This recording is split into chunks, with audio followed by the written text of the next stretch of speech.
Ko što sam rekao, prvo ćemo napraviti tikvice. Koru na trakice, za to koristimo ovaj piler, vrlo jednostavno, dok ne stignemo do bijelog srca od tikvice koje ćemo napraviti kao neki pire. Tikvice ću samo malo posoliti, znači da izađe višak vode. Naravno, malo ćemo prodinstati kapule. Ona daje onaj poznati nama guš. Da. Inako, većina naših jela onako su na bazi karameliziranog luka, ne? A nije džabe da mladi kuhari gule krompir i čiste kapulu. Joj, sve manje. Ne biš vjerovao. Da, sve manje. Svi odjedanput žele postati veliki šefovi sa... S točkicama i sa kruveticama. To, crtanjem po tanjuru. To, da. Ništa bez guljenja. Pa, ja po meni propuštaju onaj najljepši dio što je pripreme. Ja recimo, nakon toliko već godina iskustva, uživam u pripremi i u čišćenju ribe, to me opušta. A kad dođe vrijeme za servis, onda to pustim svojim mladim kuharima koji inako imaju više strpljenja i estetike nego ja. Ja osobno sam veći ljubitelj onih bazičnih okusa i pripreme hrane onakva kakva se ide doma. Pa poslije kako ćemo je servirati ko labuda od soli ili slično, meni osobno nije toliko važno. Krećemo s malo maslinovog ulja, kapulica odmah unutra. Nju ćemo prodinstati 4-5 minuta prije nego što stavimo tikvice. Da se kapula što brže smekša, onda ćemo i malo posoliti. Stavit ćemo odmah srce od tikvica u tavu. I sad će polako tikvice puštati malo vode na kojoj će se skupa sa kapulom to lijepo dinstati. Ja ću još staviti par grančica mažurana da dobijemo malo više aromatike. I nadam se da će to biti super meč uz one hrskave tikvice u škampa. Evo, stavit ćemo i malo mažurana. Sad je lijepi, mladi, svježi, krasan, da će jednu divnu aromu. Više ovako Jamie Oliver style. Stavi više nego što treba.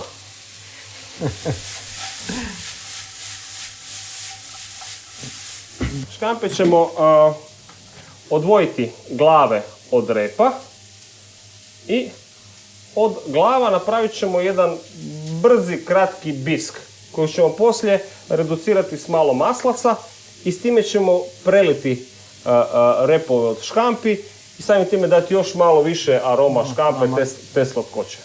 Glave ćemo rezati na pola i kad ih budemo bacili u tavu, pustit će odmah malo više gušta. Kad smo rekli možda malo kiseline, ako trebamo već tražiti malo kiseline, ja bi sa koncentratom rajčice. Koncentrat rajčice ima i ono malo umamija, koji inače ima pomidor, pogotovo u reduciranom obliku, tako da će i služiti kao pojačivač okusa.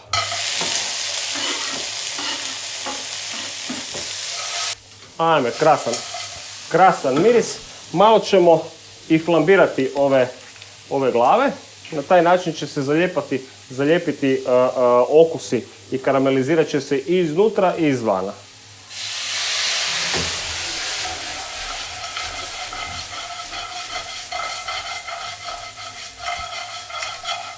Stavit ćemo i malo koncentrata rajčice, ne previše. I podlit ćemo sa istim onim vinom koji smo kušali. Čim alkohol ishlapi, dodat ćemo malo vode, pustiti da se na laganoj vatri ovi škampići još malo kuhaju unutra i nakon toga ćemo ih procijediti kroz, kako se zove ono cjedilo za krumpir? Mi to zovemo štruka patate. Ja to zovem štruka patate. Štruka patate. Odlično. Evo, dodat ću samo malo vode. I staviti na laganu vatru da se još malo kuha. Naše tikvice su se napravile. Fina karamelizacija. Sad ćemo to sve skupa samljeti u našem jakom blenderu. Dodat ćemo i recimo jednu trećinu maslaca.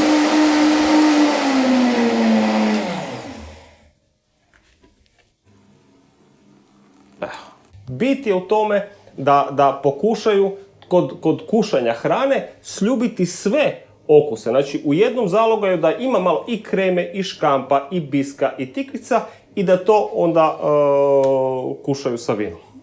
Recimo mi sada uparimo neko jelo sa nekim vinom koje serviramo sada, hranu na toj temperaturi, vino na toj i toj temperaturi. I u tom trenutku to je taj spoj.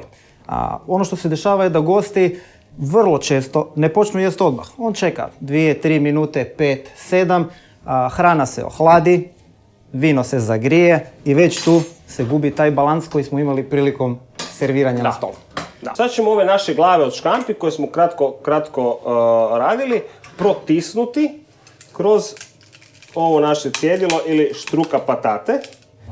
Maslacu nećemo dizati previše temperature, tako da napravi jednu kremastu teksturu. Škamp sa velikim š. Škampe ćemo, da bimo ih što bolje i što lakše napravili, ovako otvoriti na knjigu. Tako će se i lakše konzumirati. Maslinovo ulje je uvijek baza.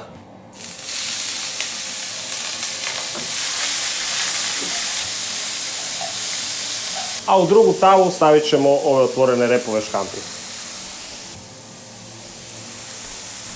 Da bi ubrzali proces pripreme, ovako poklopljeno na užarenu tavu, stavit ćemo samo malo vode i odmah poklopiti tavu tako da će ta para na brzinu skuhati škampe.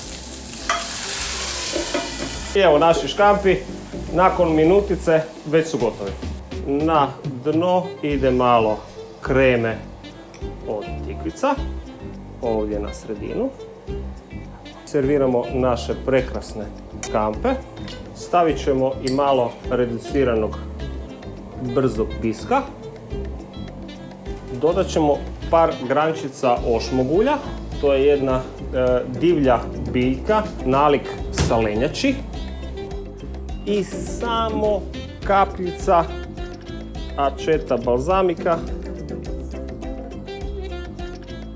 Vrijedi kušati dok je ovako toplo, da ne čekamo da nam se nešto promijeni. Miriše fantastično, izgleda još i bolje.